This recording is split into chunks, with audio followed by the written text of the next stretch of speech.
కోవడం కోసం నోట్లతో రాజకీయం చేసినటువంటి దుర్మార్గమైనటువంటి రాజకీయవేత్త నారా చంద్రబాబు నాయుడు గారు.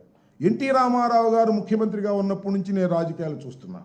ఎన్టీ రామారావు గారు ఓటమి పాలైనప్పుడు, మరి చెన్నారెడ్డి గారు అధికారంలోకి వచ్చినప్పుడు నేను తొలిసారిగా ఎమ్మెల్యేనయ్యా.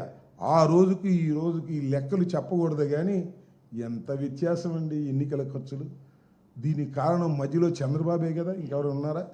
ఎన్టీ రామారావుని దించి చంద్రబాబు అధికారంలోకి రావడం కోసం అడ్డదారులు తొక్కి డబ్బులు ఖర్చు పెట్టి అనైతికమైన పనులు చేసి ఇవాళ నంగనాచికారులు చెబుతున్నా అంత గొప్పోడు లేడు, నా అంత నిజాయితీ బరులు లేడు, నేను కక్షాదింపులు అసలు ఉండవు, మొత్తం అన్నీ అవే పనులు.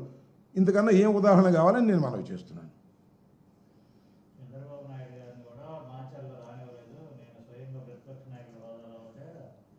That is the law.